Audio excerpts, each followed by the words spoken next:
Hello guys, nizere ko mumeze neza. Abantu batameze neza nkunda kubabwira ngo mukomere mu ijuru hari Imana, ntabwo ariko bizahora. Ntabwo ariko bizahora, uyu munsi bishobora kwanga ariko ejo bikemera. Ndagira ngo ngutangarize ko niba ufite ibibazo bikurenze, menya ngo ujye uhumeka, ibintu birashoboka. Ibyo bibazo byawe byahinduka ibisubizo, sibyo? Ahubwo komera ushikame. Imana ntabwo igihana bayo. Niyo mpamvu nje kukubwira ngo isaha y'Imana ntiva ku gihe, igihe cyawe iyo kigeze nayo iragutabara, sibyo? Kandi ijuru ntabwo rijya ritanga ibintu bipfubye, ntabwo rijya ripfunyikira abantu ikibiribiri. Nje mfite amavuta, nje kukubwira ngo komera shikama. Dukomeze rero no kwivura, mboneyeho guhereza ikaze abantu bakigera kuri uyu murongo w'Inkomangiro TV. Nguhaye ikaze wowe ukihagera bwa mbere, kandi nanone nongeye gushimira mwebwe dusanganywe. Imana ibaha umugisha kubw'urukundo rwinshi munyereka, ni ukuri nanjye ndabakunda. Abakunzi rero banjye banyandikiye barambwira ngo nimbabwire, babyanditse ari benshi, nimbabwire umuti bashobora kwifashisha kugira ngo bakire ibimeme. Ndizera ndikumva nta kindi kinyarwanda cyabyo. Ni ya ndwara ifata mu mano ahantu horoshye cyangwa se mu biganza, ugasanga nyine hacitsemo ibisebe byizanye. Iyi ndwara rero y'ibimeme ngo ikunze kugirwa n'abantu bakunda guhora mu mazi cyangwa se mu bishanga ahantu hatose, aricyo twakwita nk'ibisogororo. Bakunze kwibasirwa n'iyi ndwara. Iyi ndwara kandi ishobora gufata abantu bafite ubudahangarwa buke bw'umubiri, cyane cyane nka bano baba barwaye za diabete, barwaye sida. Abangaba nabo iyo bagezeho irabazahaza cyane. Ikibazo rero wakwibaza ngo mbese iyi ndwara ubundi yavurwa? Yego yavurwa. Ubundi mbere na mbere abahanga kuri iyi ndwara bavuze ko iyi ndwara ikomoka kuri virusi cyangwa se mikrobe y'imiyege.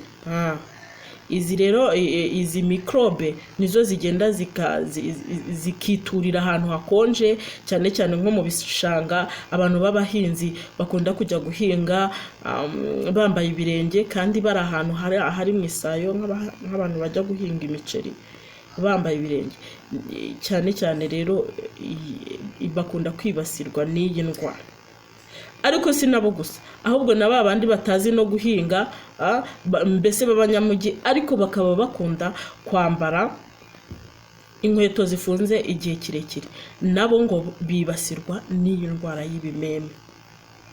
Niyo mpamvu rero ku nama nshobora kuguha aka kanya, naguha inama yuko niba ugeze uvuye mu kazi, bitewe n'akazi birirwamo, niba uri mu rugo, gerageza wambare ibirenge, gerageza wambare sandari zabugenewe,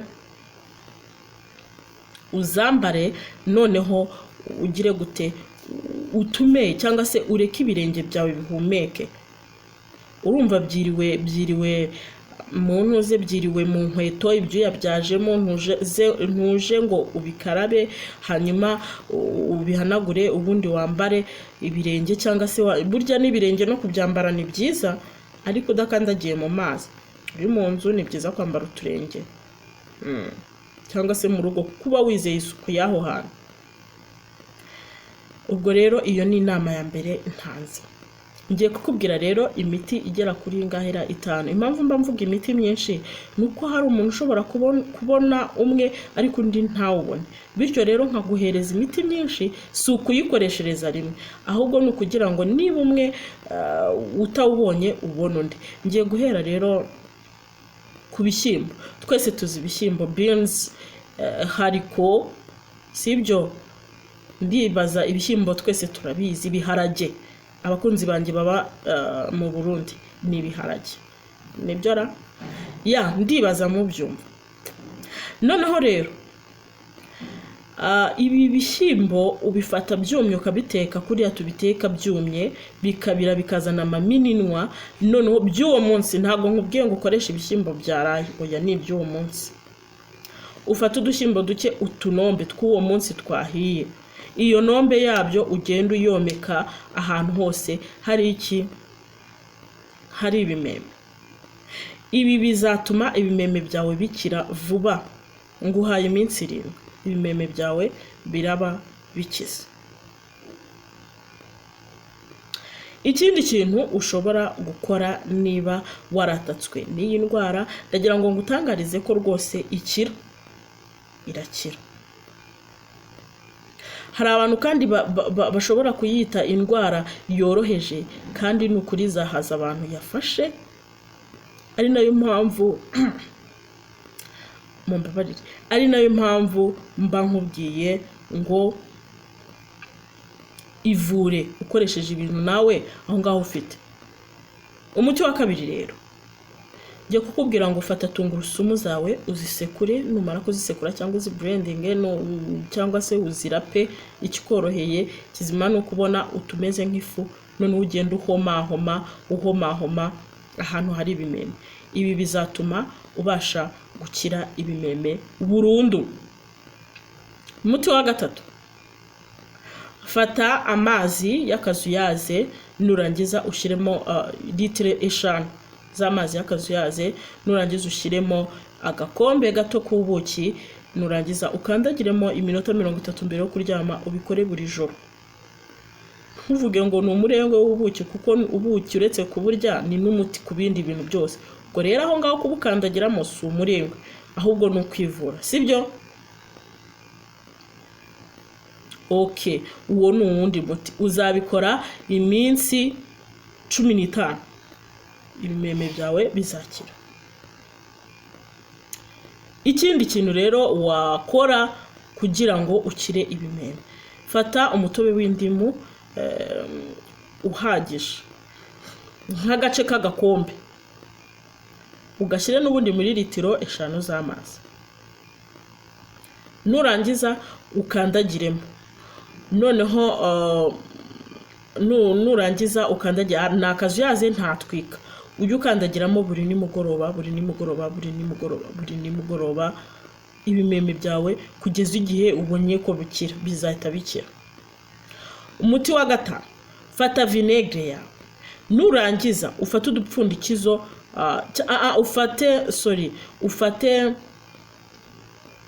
niba ari agakombe k'iki, agakombe ka vinegre, nurangiza uhita ufata inshuro 2 z'ako gakombe. Nimba ushyizemo vinegre agakombe kamwe, ubwo urashyiramo udukombe 2 tw'iki tw'amazi, nurangiza ukandagizemo ibirenge byawe iminota 30 mbere yo kuryama nimugoroba.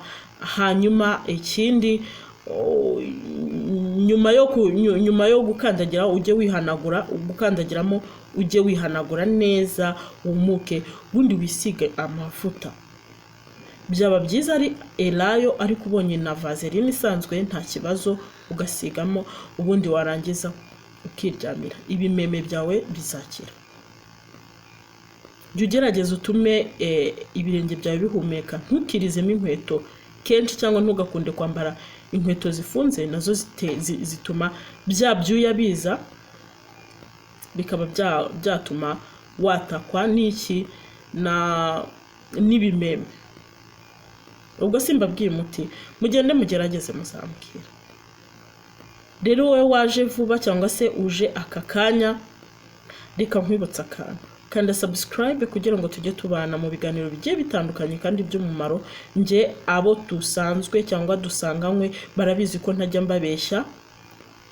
Iyo bakoze ibintu nk'uko nabibabwiye, babona ibisubizo by'ibibazo bibazaga.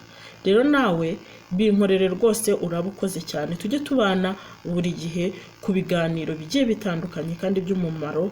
Wandike muri komenti icyo udasobanukiwe tugusobanurire. Mba nashyizeho na nimero yanjye, mujye mumpamagara cyangwa se munyandikire kuri WhatsApp, njye mbasobanurira uko bimeze, munambwira uko mumeze. Nshima cyane abantu baza bakabimbwira, bakambwira ngo twarakize, cyangwa se ko byagenze gutya tubigenze gute, tugabihindura, cyangwa se nkababwira ubundi buryo ushobora kubikoramo neza kandi boroshye, hanyuma ugakira. Mujye mubikora nta mafaranga mba nabaciye, mukire basi, muze mushime ko mwakize.